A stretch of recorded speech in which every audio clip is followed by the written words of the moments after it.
The Congress party today convened a press conference at the Pradesh Congress Bhavan where party spokesperson Prabir Chakravarti leveled serve criticisms against Narendra Modi-led central and state governments, accusing them of engaging in fraud and deception against the public since 2014. Spokesperson Prabir Chakravarti focused his address on various issues concerning the central government such as allegation on fraud, demonetization, criticism, terrorism. The Congress also took a jab at the Prime Minister concerning the recent blast incident in Delhi and bank fraud allegations.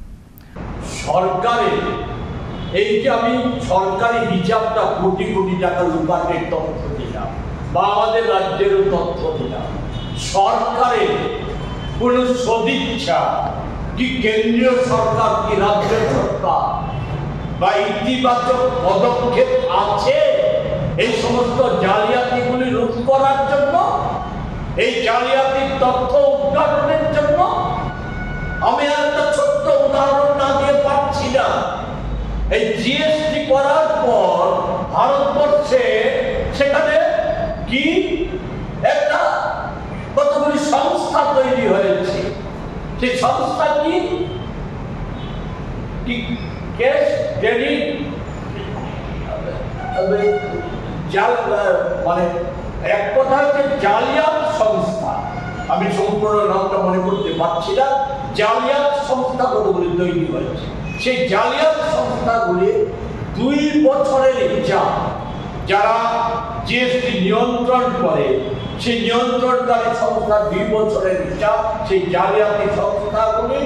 3,06,00,000 কোটি টাকা জিএসটির টাকা লুপাট করে নিয়েছে কার টাকা জিএসটির অর্থ তো মানে হচ্ছে কোটি কোটি ভারতবাসীর অর্থ তো এগুলির ক্ষেত্রে সরকারের কোনো রকম রোধ করার কোনো রকম ইতিবাচক ভূমিকা আমরা লক্ষ্য করছি না কারণ গর্বই বা কি ভূমিকা থাকবেই বা সরকারটা তো জালিয়াতদের স্বার্থ রক্ষা আর দেশের 1% বড় জোর 1% মানুষের স্বার্থ রক্ষার জন্য